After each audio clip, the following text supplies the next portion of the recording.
Hello everyone and welcome to another high elo game of Age of Empires. Today we're hoping the racetrack gets nice and bloody as two powerful mounted civilizations clash, with Mr. Yo playing as the Tatars in red, getting ready to take on MbL playing as the Poles in blue.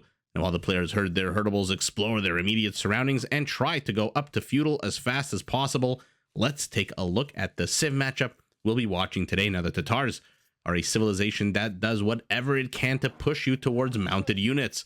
Their cav archers come with extra line of sight. They get Parthian tactics and thumb ring for free, and some of their mounted units like scout cav line units, step lancers, and cav archers can all be upgraded to get extra armor. Now their first unique unit is the Keshik, a medium cavalry unit that actually generates gold every time it pokes and prods at an enemy unit, which can be very, very useful in the late game when gold becomes scarce and raids become more frequent. And if you've ever seen Mr. Yo play, you know that raids are a real possibility. Now, once your army is out on the field of battle, it is important for the Tatars to take this. And if you're wondering why the hell is the caster highlighting a blank piece of map, I am not. I am highlighting elevation. Very important for the Tatars to take the high ground in any fight, because instead of the usual 25% extra damage, they do 50% extra damage when they have the high ground over their opponent. This becomes even more important in the later stages of the game when trebuchets start coming out, because Tatar trebs can be upgraded to have 2 extra range, with siege engineers gives them a massive 19 range. Now, to help feed a big hungry cavalry based army, Tatar herdables do contain 50% more food, and starting in Castle Age, every new town center spawns 2 sheep for free. Now, to the southeast, we've got MbL playing as the Poles, also a civilization that focuses on their cavalry.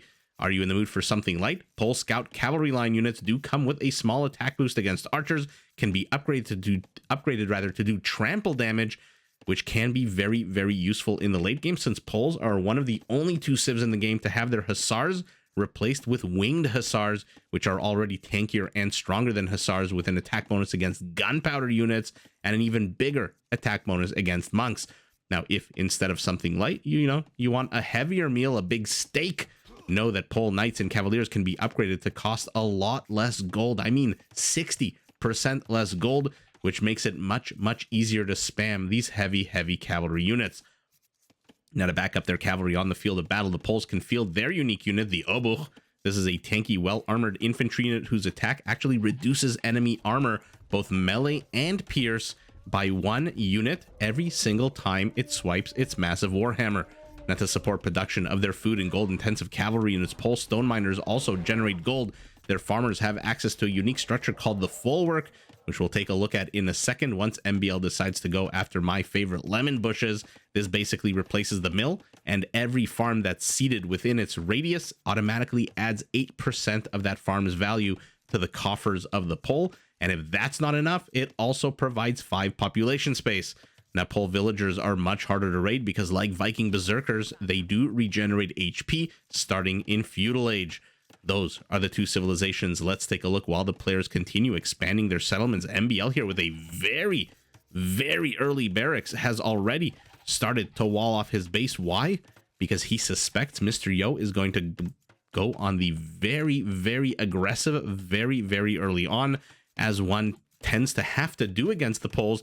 You do not want to have to deal with a Pole with a fully operating economy with Schlachter, which reduces the cost of their heavy cavalry units significantly. Looks like he deposited a little bit of food, still 16 short of going up to feudal. So not a surprise that MbL is starting to wall himself in, starting to prepare a military response to what for sure is going to be coming his way. And Mr. Yo is already making a straight beeline for his opponent. Once he discovers where his base is, we'll take a look at the players and where they're situated. Our Tatar going up to feudal first, but with 1 less villager. In any event, our Pole, primary gold, secure in the back, primary stone very exposed to the front, and then a few mineral patches, stone, gold, and gold all around. Forests, not terrible for creating wall-offs, although MbL here choosing, instead of using the forests as natural parts of his wall-off, to create a bit of a funnel and to create a much closer area. I don't know if this is going to be good for his gold mining if Mr. Yo places a few archers right here. How the hell How the hell did he get in here? Oh, I must have not seen him go around this way. Or MbL must have just not taken enough, taken any pot shots. No. There is a gap in here, right? I thought I was crazy for a second, but MbL notices the exact same thing. That was a little weird. Looked like the Tatar scout managed to bust his way in through a palisade wall, and our Tatar is here. Let's very quickly take a look at his base. Nice location of forests, easy to wall off, but the eastern portion of his base completely open. Primary gold exposed to the front, primary stone secure in the back, and then gold, stone, and gold scattered in a basically triangle shape around his base. I don't know whose base I would give an advantage to here. I think they're both pretty much identical. Both of them have pretty open areas and pretty easily walled off areas. Both of them getting double bid axe at the exact same time off the back of the same number of villagers. And a preemptive wall off here. He does not want any interruption for him to be able to mine 200 gold so that he can go up to Castle Age ASAP and start pumping out those knights. But for now, Tatar Scout escapes to the back. 2 Tatar militiamen are going to engage with a spearman. And let's see. Army supplies, basically identical. Villager count, basically identical. One has 1 more army, one has 1 more civilian population. And now the merry-go-round begins where MbL is just going to keep these militias wandering around. Does he really need to be afraid? I think he could probably snipe one of these militiamen if he wanted to with his scout. And looks like first blood will be going to our Pole here, who manages to basically destroy the entire aggressive force of his opponent, while at the same time, he is finally jutting out onto the map. Let's see if he makes it. Yeah, he sees a house. He sees the archery range. He sees the primary gold. This is not secure at all, but not making an issue of it. Ooh, MbL playing a very dangerous game, a very risky game here. Is he inside the... That kind of looked like he was inside the town center radius there. He could have taken additional arrow fire, but that is neither here nor there. Scouts going to collide. Are they going to collide? Yes, they are, but MbL on the high ground needs it if he wants to take an engage here because he is very much lower HP. So let's see this chase in the desert. As long as he continues going in a straight line, MbL has nothing to worry about. But if he stops, if he veers even 1 tile this way or that way, the pathing of the game will betray him. And where is he going? Where is he leading? Oh, he is going straight into the archers, and now they're on the high ground, which means they will do 50% more damage. And goodbye, scout. Goodbye, scout. Nope. Still very early on. No ballistics, obviously, for anybody. And look at our Pole. He's basically carved himself out a little tiny chunk of the map. Mr. Yo, has he seen the backwards portion? No, he hasn't. So he doesn't know that there's extra stone, wood, and a big gap here. Oh, no, the gap he sees. Okay, we'll see if he decides to wall it off. He's never one to shy away from big wall-offs, is Mr. Yo. And now our Pole is protecting himself. And by the way, this is the full work. When you click on it, creates a radius, I believe, of 4 tiles in each direction. And any farm that you seed in here, automatically 8% of that farm's value jumps into your coffers. Man, the Poles, speaking of civilizations that come with pretty damn good economic features and bonuses, our Tatar on the high ground is taking a lot of damage, despite the fact that he's doing more damage output per unit. He is just outnumbered, and MbL's footwork here proving to be much, much too powerful for the Tatar army as it completely dies. All of his archers on the offensive are dead. He's got a few at home inside the archery range. Now he brings a lion to the fight as well. We'll see how long this scout survives. Are the players just rushing up to Castle Age? I don't mind that at all. Mr. Yo taking a bit of a relaxed approach here to our Pole. Usually, like I said, when you're playing against the Pole, you might want to put on some pressure unless you love engaging into 30 gold costing knights, which means you're going to see a lot of knights. Mr. Yo saying, you know what? Forget that. I can take him. I am the raider player, and finally manages to get rid of that spearman, and I will raid, and I will take the high ground, and I will do what the Tatars are all meant to do. Birds squawking in the game. What is this, a vulture, a condor? What is it, a vulture? Are there condors in the game? I don't think so. I think just made it up.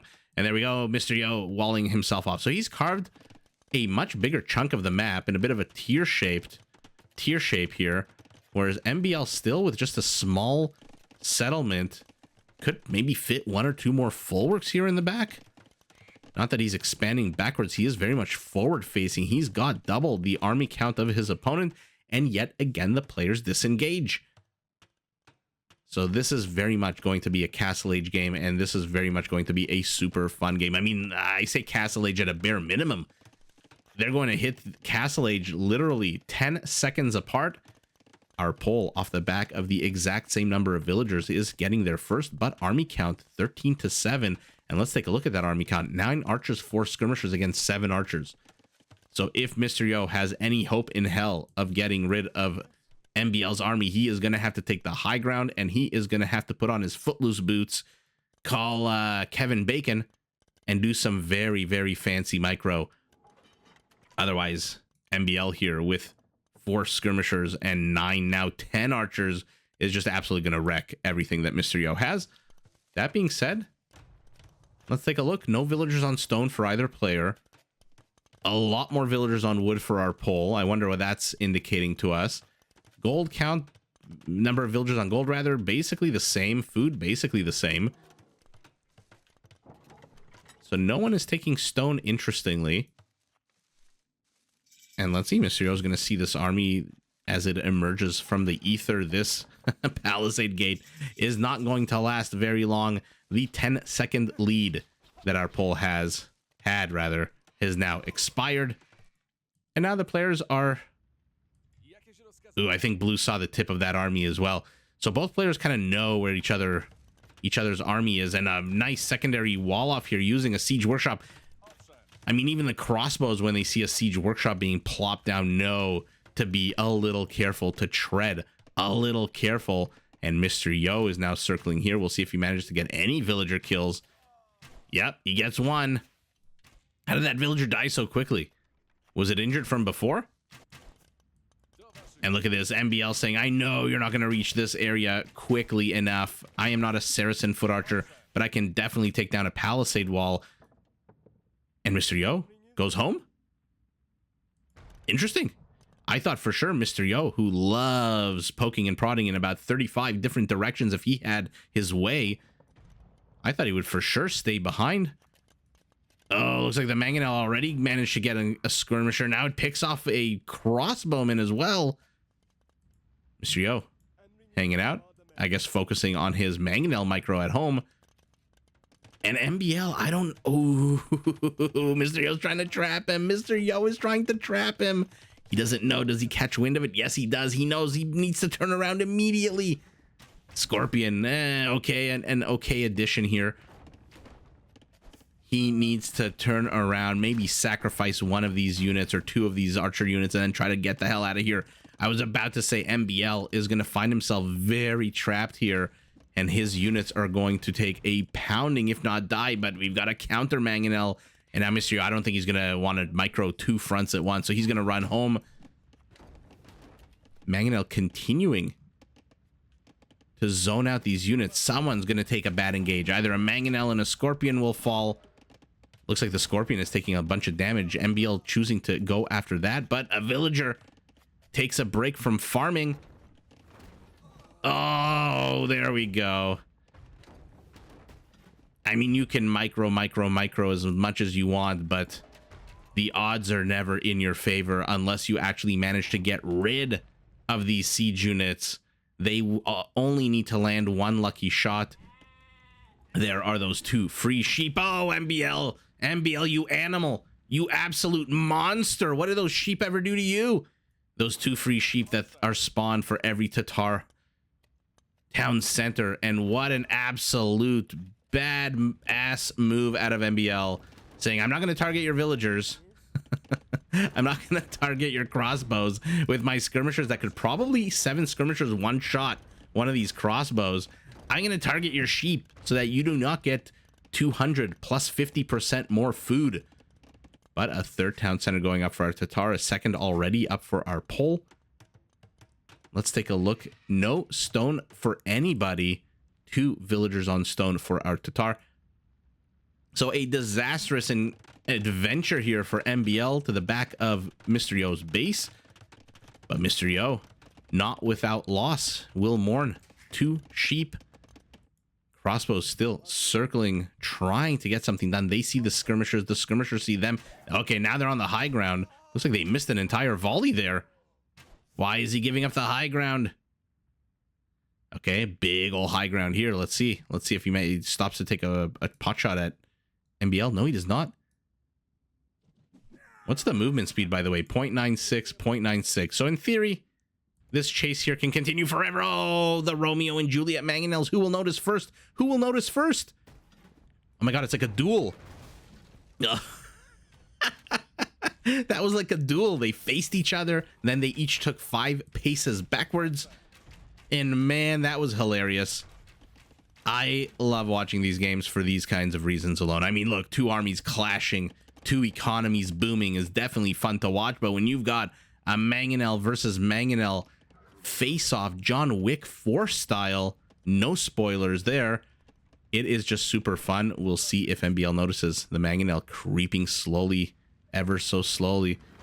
First shot, terrible. Second shot, terrible. Only getting 1. I don't know that MbL really noticed these mangonels. I think Mr. Yo could have used that opportunity to get a good attack round, but never mind. Cav archers out, knights are out. He's only got 6 army supply. This is basically his entire army. What you see is what you get here for Mr. Yo. MbL is up to 21 army count. 7 of it is skirmishers, 12 of it is crossbows. But 1 mangonel, soon to be 2 mangonels each. And now look at MbL's economy. The upgrades. He's got handcart. Mr. Yo doesn't even have wheelbarrow, even though he's ahead 14 villagers. So that should probably make up for lack of wheelbarrow. Who's kidding who? And he's getting 700 gold. Okay, we'll see what the players decide to do. For now, I made a big stink in the beginning of the game about how this is all going to be a big mounted battle between 2 powerful mounted civilizations. So far, we're seeing a whole bunch of foot archers. Very, very bad attack round there out of Mr. Yo. Second one, okay, misses as well. But as long as he's keeping this guy alive. Oh, the crossbows move in, and you cannot micro against those. Okay, finally getting wheelbarrow. Another mangonel slowly wheeling itself in as he starts to collect his cav archers. So that's the play here for Mr. Yo. Upgrades +2/+1. Bloodlines is going to finish in a few seconds as well, make them a little bit tankier as well. And now we've got our first castle of the game by Mr. Yo. Very middle of the road castle. Mr. Yo is very cautious this game. I'm not sure if that has to do with the fact that he doesn't know what the hell is going to pop out of the Polish settlement. I don't know if he's tired. I don't know if this is a new strategy, if this is how he plays Tatars. I thought for sure that Tatars, which I think are a fantastic raiding civilization, especially in the later game with the Keshiks that poke and prod every ounce of gold out of their opponent, that we would be seeing this multiple pronged attacks out of Mr. Yo. For now, he is going just full on right in the dead center of the map. His mangonel comes under attack, but luckily for him, a bunch of skirmishers. Oh, I think he actually got that knight of his as well in that. Okay, so he gets cleared up in the center, but the cav archers are still here. 4 kills, 0 economic kills. Not a single villager yet? Damn, that is a waste of cav archers, at least for now. More and more full works going up. I know it looks like the blacksmith symbol, but it is a full work. And now the Keshiks are out. Oh, the Keshiks are out. He needs to get some kind of upgrade if he's going to go. He's going up to only 5. We'll see if he decides to commit to them. Oh, Mr. Yo, known for taking relics, pinching them from all over the map, gets caught out. MbL so far just making sure that Mr. Yo is not getting any damage done, even though the kill count 41 to 25, and Mr. Yo the only one with a villager kill this game. Looks like he's gonna have a few more notches on his villager kill belt as more and more Keshiks keep popping out. 9 of them. He's going full armor upgrades first Not a bad idea for raiding. Keep them alive as long as possible. Now there's definitely a gap in the palisade. The Keshiks are raiding to the south. Cav archers finally looks like they managed to get a villager kill and a crossbow. And let's see how well they do against skirmishers. Oh, a backstab here by the Keshiks. And here we go. Now we begin the Mr. Yo style multiple prong to the north, to the south. But they're facing crossbows in town centers. They've got 2 base pierce armor +2. Makes them pretty tanky, but not that tanky. Okay, Cav archers on the high ground. Will he get the villager before he dies? No, he does not. And now all of Mr. Yo's aggression has not only been wiped out, he has lost his last siege unit, and his army count again has been knocked down to 6. What you see on the map is basically, again, what you get. MbL, though, he's 20 villagers behind. 20 villagers behind. A castle finally going up for him. Good location. I love when I mean, maybe move it 1 tile over if you can so that the stone miners have easier access, but I absolutely love when castles are in the forward-facing position compared to the resources, not to the side or to the back or anything like that, because now this stone is unassailable by Mr. Yo, who at the same time is getting a castle of his own. Again, why here? Why not here? Maybe he couldn't build there. But the light cav is here. The light cav is real. Their upgrades +1/+1. So they're going to get maybe a little bit done, but ultimately not too much. I thought for a second this Keshik had wings, but no, it's a shrub behind him. Kind of looks like a hussar with that shrub there. Mr. Yo being chased away by cav archers. Must be a converted cav archer. Speaking of conversions, we've got a potential knight. There we go. He joins the Tatar army. And the knights say, you know what? I know you're out of faith now. Take my knight. I'm not going to make it free for you. 100 gold down the shitter for Mr. Yo. But he has a knight. A knight frozen in time. And there is Schlachter. Yes. So now the gold count of every knight, every cavalier is going to go down, I believe, to 30 gold from 75. And let's take a look at how many stables he's got. 6 stables at the 38-minute mark of the game is not bad at all. Might want to add a few more. So using that amazing food bonus. I mean, the Poles are just, you know, it's one of those civilizations like Huang uses the Celts. The Poles are just a civilization where it all kind of melds together. You know, it all comes into a cohesive. There are some civs that their features seem kind of wonky, you know.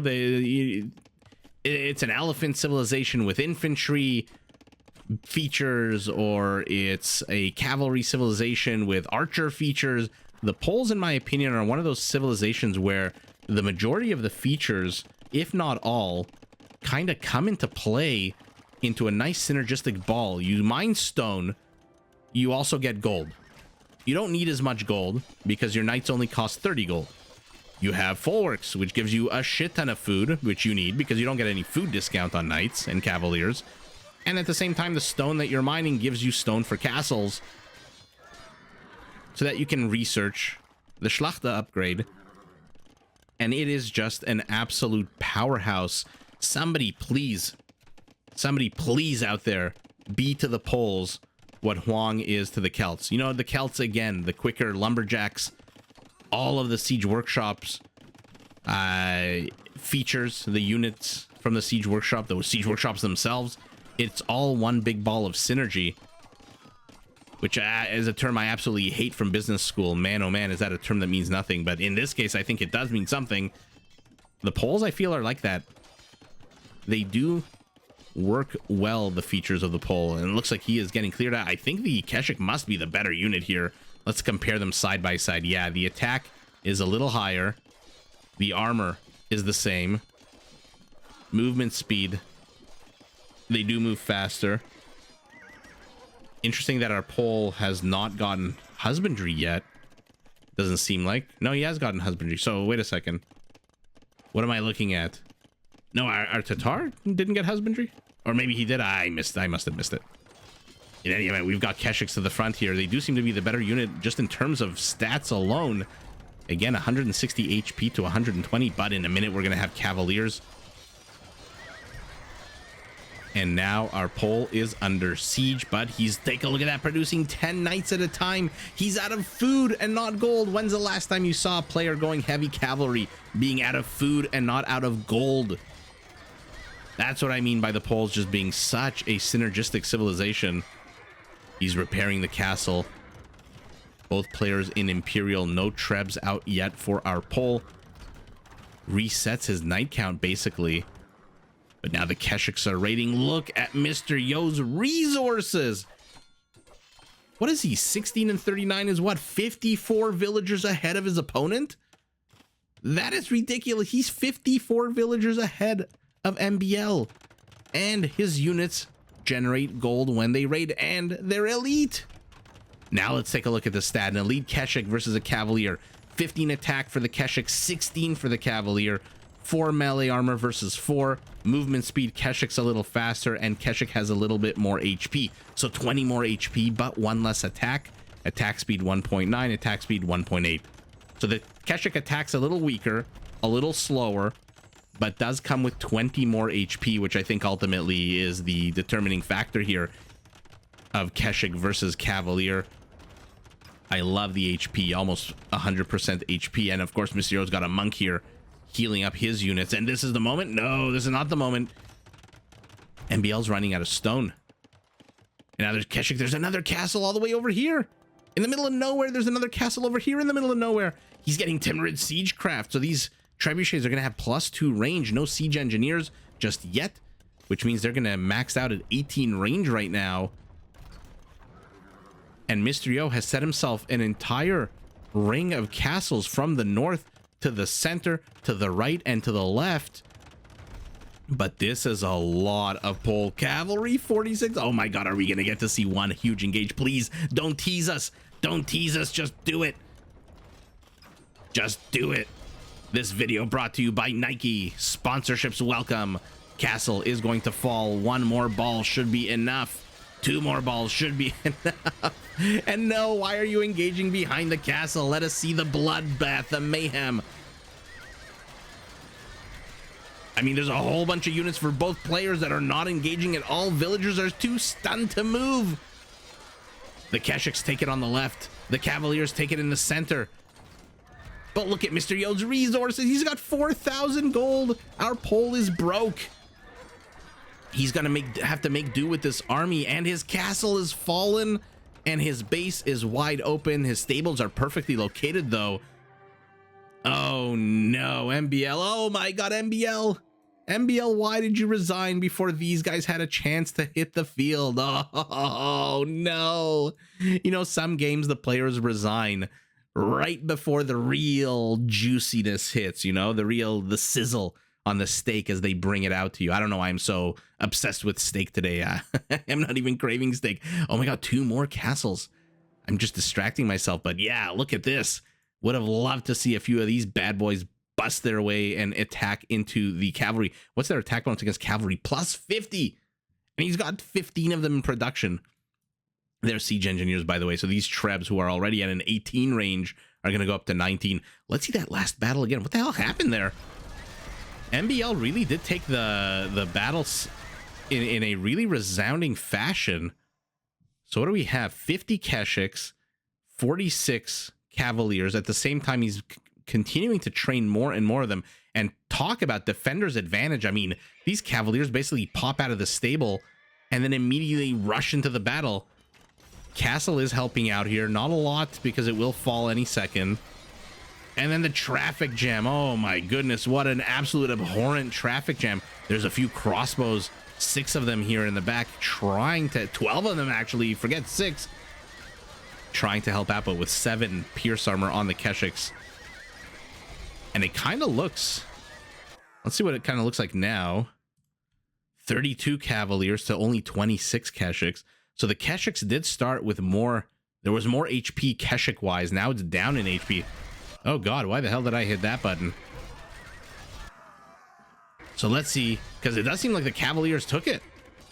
Oh, were the Cavaliers on the high ground? Oh no, this kind of looks like high ground here. Ah, maybe that's why. And then a bunch of them die. The castle falls.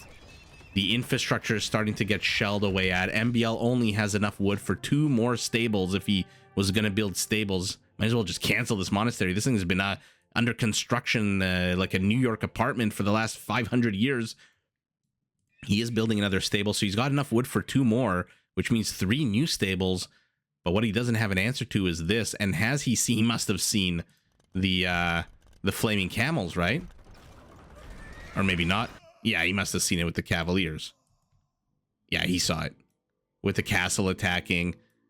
Oh, there's a car doing donuts again in my parking lot. One day, just to prove that I'm not crazy, I'm going to film it and put it on the community post as a community post so you guys can see my building absolutely being used as a racetrack.